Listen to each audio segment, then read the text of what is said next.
Welcome back, I'm Tedward, and today, thanks to Bond Group in Waltham, Massachusetts, we're driving this 1971 Chevrolet Corvette with a 454 cubic inch naturally aspirated V8. This car has a lot of sentimental value to me because I grew up in a house with a 72 454 Corvette convertible in my garage. It is still there. The last inspection sticker on that car is 1986, and I was born in 1988.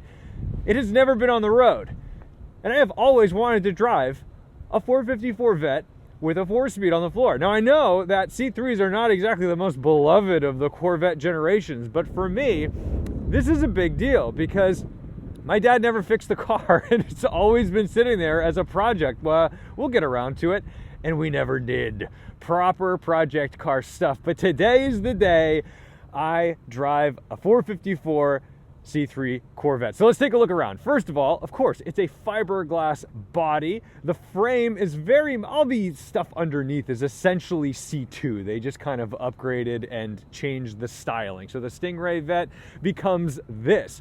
It's got pop-up headlights, vacuum actuated. Even the windshield wipers, the cowl that comes up is also vacuum actuated. All kinds of fun stuff. It's always entertaining to move and things. But the thing about these cars is they're not ultra high quality or anything. They are just frames with light fiberglass bodies and big lumps of engines, and there were so many engine options.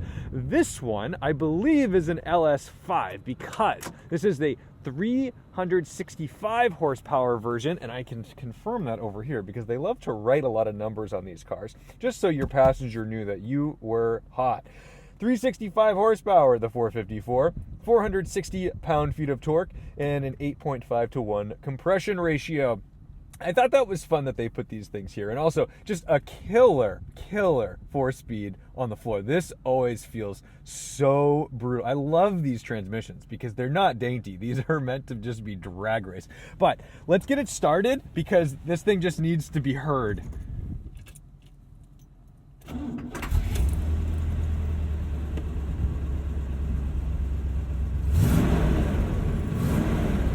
Oh yes, days before catalytic converters. I'm gonna be smelly today. I think I have to have dinner with, I don't have to, I'm going to have dinner with Ed Bolian tonight, and I'm gonna smell like this Vette because there's no way I'm gonna get home in time to shower, but that's okay. Let's get under the hood. There she is. Okay, so you've got your orange block. That makes everybody very happy. And then up here on this air cleaner, the Turbojet 454, and it says 365 horsepower. I love all the marketing stuff they did with these cars back then because it always looked so cool. This one has obviously been modified a bit. It's murdered out in this sort of wrap or whatever it is, and that's okay. It's an AC car. Not all of these were AC cars. My convertible was AC, power windows, and alarm system. Kind of funky. But there you go. That's what's under the hood of this thing. It's pretty cool to see what they could fit in here. And so there was different variations of the 454, the LS5 and the LS6. Not the LS that we know and love today, but hey, they were getting into their nomenclature even back in the 60s and 70s. Get that closed up. And then it's on these 17-inch wheels, disc brakes all around, 225 section tires, which, you know, not enough to hook up all the torque that we're going to put down today. And then in here, oh yes, we love the peeling vinyl. Actually, this is in really good shape. Usually these are all bubbling and yucky. So whoever kind of did this car, they did it right. These seats are fantastic, actually. And right here, there's a button behind the seat that allows you, right there, see that? That allows you to pull that back. Back here, you got a tiny bit of storage, not a lot, and then under there is a battery. So the battery is kind of right behind you. We've got the T-tops, which we're gonna leave on today because it's like 35 degrees. It's very cold. Oh yes, that sounds good. Not crazy, but good. These are very torquey engines. Think of the 454 not as necessarily the fastest engine, but think of it as like the torquey one. And then right here, see this key right there? That is actually for the alarm system. That is not a lock-unlock situation. To fill this car with fuel, you gotta try not to scratch your paint while you reach over here, but I do prefer that fill up versus having a plate that peels back. I always thought that looked kind of trashy. Chrome bumpers, baby, front and rear. because it's a 71. In 72, that was the last year of the chrome bumper cars, and then things went downhill fast, which is probably why people really don't like C3 Corvettes. They got slow, they had to meet all kinds of crazy emission standards, everything went bad. There we go, pop these bad boys up. The vacuum actuated headlights still work. The high beams are on a foot actuated dead pedal, essentially, where the dead pedal is. That's where you click on and off your high beams. Man, I've been sitting in this car my whole life, since like birth basically, fiddling, and I finally get to drive it. So let's go take it out and see what it is like. Will it live up to the hype that my child brain created, all the memories I made for myself pretending to drive around in one of these things? Oh yes. We do have power windows. They are alarmingly fast.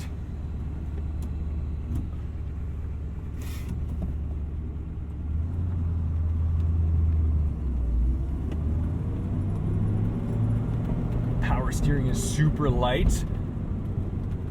I almost forgot to show you, one of my favorite features of this car is that it really does fit everybody. So obviously you can tilt the wheel and kind of all kinds of, like, who would drive like this? This is bananas. But it also telescopes, so it makes it really easy to find your driving position in this car. Okay, maybe the horn doesn't work, that's okay. Really easy clutch. It's a cold day, so if there's ever gonna be some shaking and rattling, today is the day. Down here, we've got all of our gauges, which I actually think that the layout of this is very cool and pretty well executed. You've got your fuel gauge, which I hope we don't run out of fuel today. Very possible. This thing is quite thirsty. I'm sure we'll get 7 to 8 miles per gallon. Water temp, a little clock, oil pressure, and battery. Everything is looking good so far.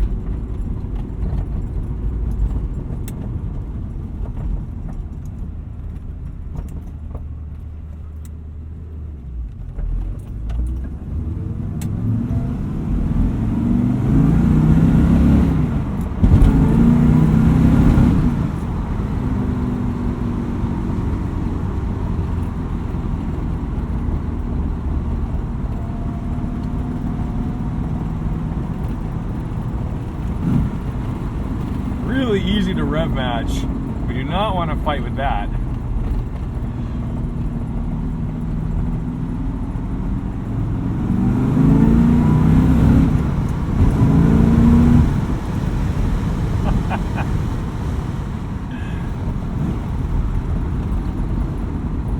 I love a bouncy tack. Oh my goodness, this thing kind of rips. So one of the things about these, I don't know what the current carburetor setup is, but they had vacuum secondaries, meaning that your primaries, which are what's, you know, the little holes that are pulling air and dumping fuel into this engine, are small, and then you've got secondaries, which are like big honking ones that you can put a whole lot more air and fuel into, right? There you go, that's the thing. But when you open up the primaries, when you floor it, it'll then realize, hey, you want more. Vacuum pressure builds, it'll open up that throttle to reveal the secondaries, and then you get a whole bunch more juice. Helps it run okay, all right? People mostly switch those to mechanical secondaries just so that way they opened with your foot rather than waiting for that vacuum.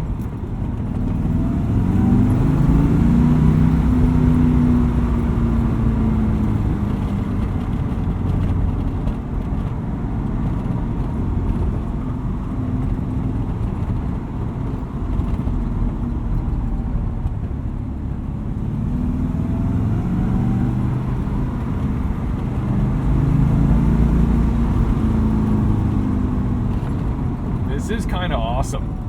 I'm having a very good time. I always kind of thought that by the time I drove a C3 454, I would have driven an Iso Grifo Can-Am big block before. Look at this. Let's see if we have the ground clearance. Oh yeah.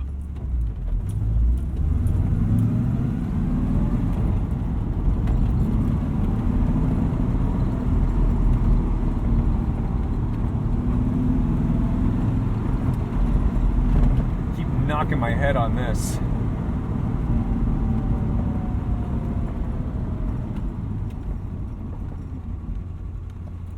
It is crazy they fit this engine under the hood of this thing. It is quite large. So suspension-wise, this car is a little archaic, but it's doing the job. It's kind of, you know, they're kind of like pickup trucks, really. And in the back, you've got a single leaf spring across the rear. So it's nothing too fancy, I'll put it that way.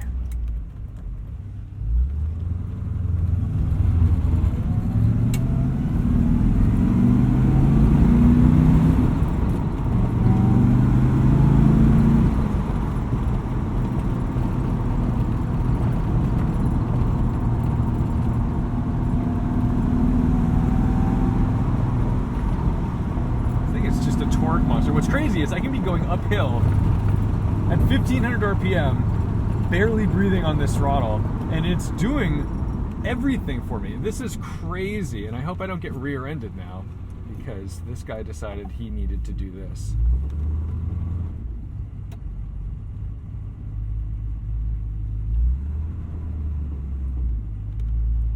I hope you're good at your job.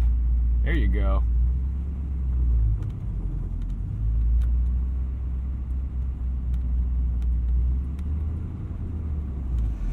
Very nice.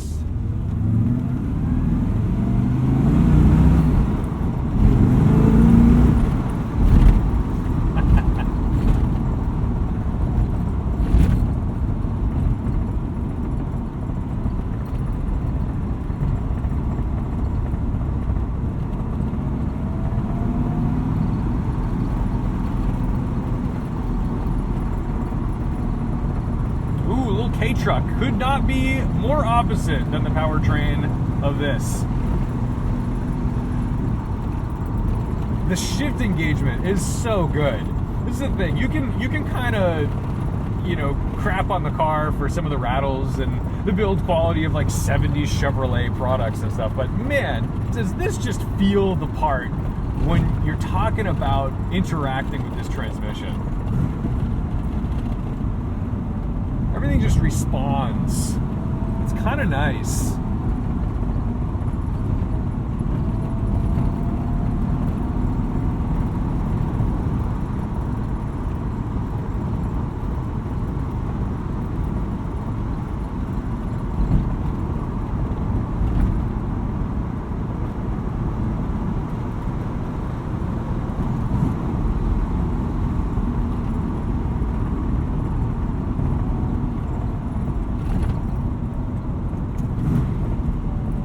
I didn't even mention the T-grip for the reverse lockout, which is just charming and something that I've just interacted with since I was like a tiny child, because I'd always just sit in my dad's garage playing with this car. Not this car, the red one. It was my Uncle Steve's, actually, who's no longer with us. He loved that thing.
Fuel gauge is getting dangerously low.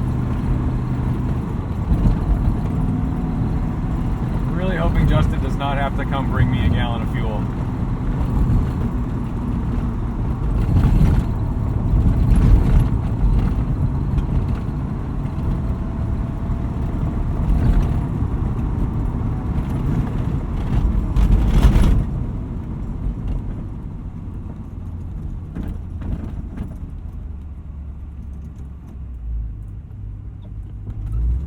Thank you, sir.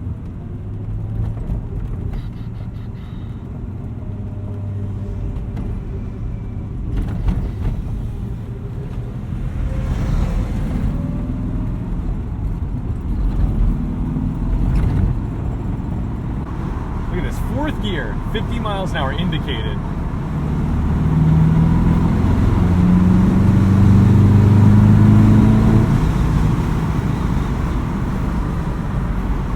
Kind of reminds me of the 9.9 liter Lingenfelter Suburban, the way this thing gathers speed. That's fun.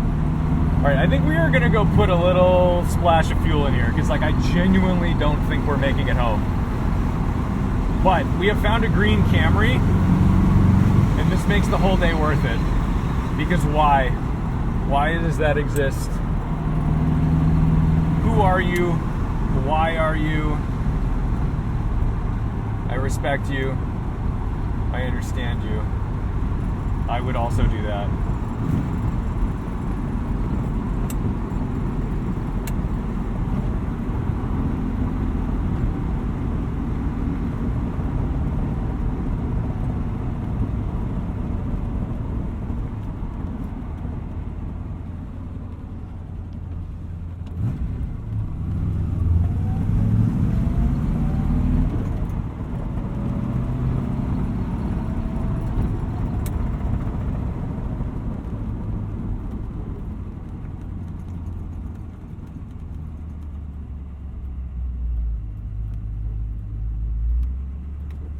Dude, I honestly don't know if I've ever seen a fuel gauge like dive as fast as this one.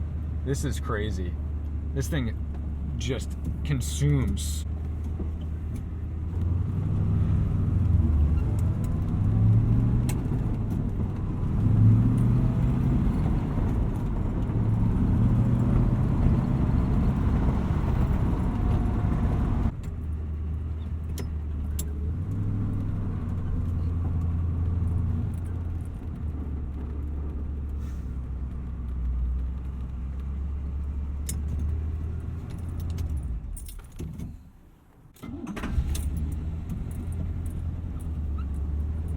Feel a little better having put a tiny bit of fuel in here.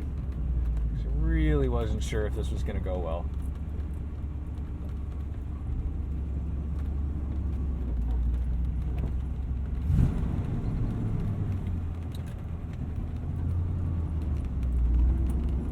So look, are these the best Corvettes? No, I would take a C1 Fuelie or some crazy thing like that, you know, but that's big money. These are really affordable. And it also kind of highlights the fact that I really still like this car. Maybe has a lot to do with my sentimentality around the car. The one that my dad owns, and still owns, and sits in our garage with the 1986 inspection sticker. It was actually my mother's brother, my Uncle Steve's car first. And Steve bought that car when he was young, and he loved it. It was his hot rod. He always had Roadrunners and cool cars like that. Now, he bought that Vette, that was like the peak. That was the thing. But then got married, my aunt got pregnant with my cousin, and he sold the car to my dad. And I think he always regretted selling that car. He always wanted that car, and it was a bummer that my dad didn't like keep it on the road. And this car always just holds like a really special place in my heart because of that. And I understand why people spend like big money on things that remind them of their childhood or their past. So if this isn't the best driving experience, it's a good driving experience. I'm actually having a very good time. Like, this is easier to drive than a lot of the fancy $1 million Italians that I drive around in sometimes. I'm looking at you, Iso Grifo, Bizzarini 5300 GT. Those cars are a lot more cumbersome to drive. And they're, you know, that engine is the same thing that you'd find in a Can-Am, Iso Grifo. this is really fun. And I think having a variety of driving experiences still matters today. And you know what? I would. Now I want to get my dad's car up. Well, now. I mean, I have wanted to for 37 years. But it would be really fun to be able to take this to some car shows, rip around in it, and just kind of enjoy driving around in what was the big block Chevy of its era. A real peacock move, especially kind of in middle America. So anyway, I'm going to go bring this thing back to Bond Group. Thank you guys so much for watching, liking, commenting, and subscribing. Let me know your experiences, your love, your hate, because I feel like this car, it was in production for so long. The production started in 67, the first C3 model year was 68, right? And then it went to 82. I mean, that's a long time. And it went through the oil crisis. And so they got bad, and they had to cost cut and make them slower. And, you know, by the time we were done, we had like 200 horsepower, like maybe even less than 200 horsepower V8s in these Corvettes. Not ideal. So this is the cooler thing, for sure.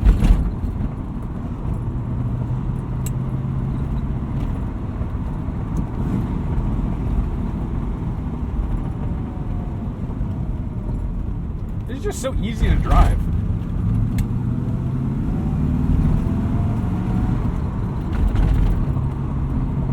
It's wild that you can have early C3 Vettes with side pipes. They look the part. They really do have like that perfect, you know, 68, 69 Vette looks really good. But then you get into the 80s, the late 70s, and now suddenly you're Cyrus from the Trailer Park Boys, and it's such a vast difference in what the cars mean to people and in the perception from the public. There really is no replacement for displacement, though. This thing absolutely rips.